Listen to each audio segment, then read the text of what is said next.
I'm going to reveal the biggest lie in cold email that I've ever heard, and I continue to hear this and it just pisses me off. I'll show you the only metric that you need to track the deliverability of your cold email inboxes as well as your campaign for 2026 and beyond. So let's get into this. The biggest lie in deliverability is it's complex. Cold email Twitter loves to overcomplicate this. SPF, DKIM, DMARC, warm-up scores, open rates, inbox placement tests, seed lists, seed that, fancy this, fancy that. It's bullshit. It's all noise. It's useless, right? Like the whole point. It's so simple, guys. And if you're not tracking this, then you have absolutely no idea whether or not you're landing in spam or in the inbox. I always start my videos by saying it's so simple, and yet it is. It's always simple, but people try to find the hacks, try to find the gimmicks, they try to find the next best thing. Just do the simple things, right? If you do that at scale,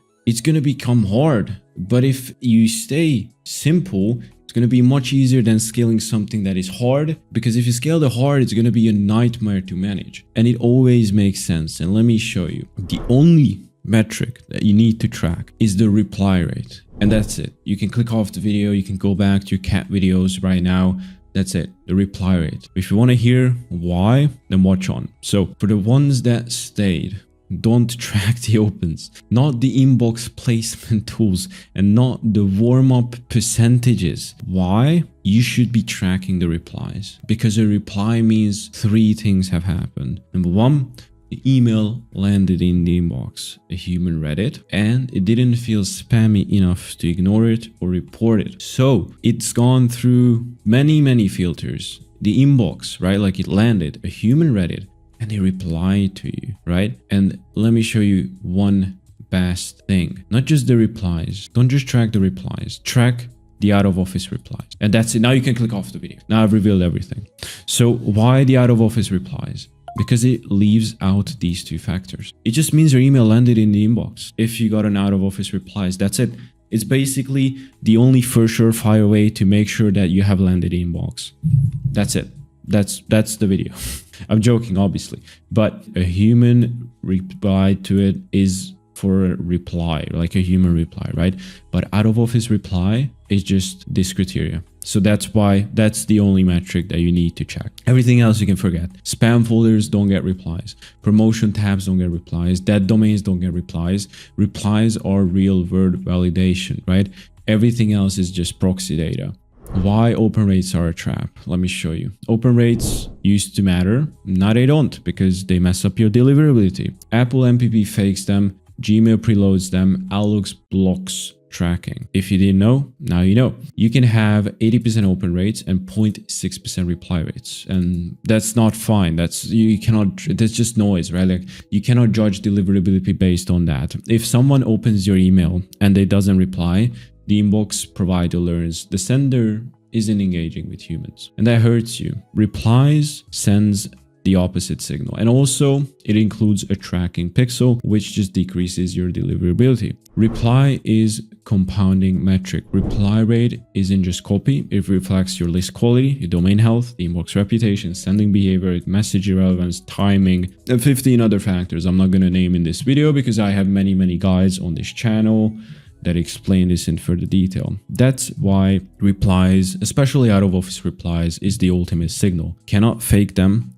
You cannot game them. There's no hacks to get them. You cannot inflate them with different tools. It's either there or it's either not there. If reply rates drop, something's broke. If it's above 3 to 4%, you're booking. If personally what I do is, if it's dropping below, for my personal campaigns in my niches, I track 1.5. That's what I like. That's like a healthy margin. If it's 1.5 out of office, I'm going to keep the campaign. If it's below that, I'm going to kill the campaign. That's something went wrong. Maybe the list, maybe the copy didn't hit, something went wrong, right? How to read the reply rate properly. Let me explain. This is going to be, take it with a grain of salt, because what I explained applies for my niche. This is something that generally happens in industries where email is quite common. So let's say let me just correct this. So 0 to 0.5 is pretty much cooked. I'll remove this risky one and let me just make it a little bit more simpler for you. So 1.5 is healthy, and anything above that is just good, because there are some industries, and I don't want to mislead you or just say like, hey, you're doing this, you're doing bad. If it's above 1%, it's generally healthy. For me, I like to do 1.5. If it's above that, it's really good. But also look at positive versus negative replies, reply velocity in 24 hours, and also reply decay over time, because campaign, when you first launch the campaign, that's where it's most powerful. Over time, it just decays. So campaign starts strong and then it's going to drop. What a falling reply rate is actually telling you, it's just basically telling you that you need to check your campaign because something's going on. Reply rate drops before everything else, before spam complaints show up, before inbox tools flag you, before ESPs throttle you. That's why it's very important to check if it's dropping. If it's dropping, you need to change something, because the change is going to come to you and the change is going to be getting you in spam. And that's not what you want to do. It's sort of a warning system, if you will. Common causes are list fatigue, oversending, a bad angle, copy too similar to the previous campaign, domain push past its limit. Ignoring this reply rate and then the decrease of it is just going to get you slaughtered. 7. Why delivery tools cannot save you and why is it a waste of time? Because they're not accurate, simply. Inbox placement tools test in fake scenarios. Seed lists aren't human replies. Warm-up dashboards don't reflect actual campaigns. You cannot have a green dashboard and push with 0.8% replies. It's not realistic. Come on. Inbox providers don't care about your tools. They care about human engagement. That's why you see 100% health score in your inboxes for the warm-up tools. But when it comes to reply rates, it's below 1%. Next are some important rules you should keep in mind. If reply rate is healthy, just scale. If it's dropping, if it dips, pause, rotate, and fix. No debate, no guessing. Just do it simply. Like the inbox, they don't care about your feelings. Just make sure you fix it. Simple as that. You don't scale opens, you don't scale warm-up scores, you scale the actual replies. So bottom line is, deliverability isn't mysterious like everybody tells you. It's not witchcraft, there's no hacks to it, there's no cheats. You can't game the system, you just have to take a look at the data. If you're not tracking the data, you're stupid. If people reply, you're inboxing. Again, I've repeated this like 15 times, but if they don't, you're not. Track reply rate. Everything else is just secondary. Fix the system behind it, the list, the volume, the copy, and the infrastructure. Well, that's how it else. Run cold email. You don't want to be a baby bitching about new strategies here and there, talk about this and that. You don't want to follow some kid on X who has absolutely no idea how to run large scale operations for cold email. Follow the people that actually know what they're doing.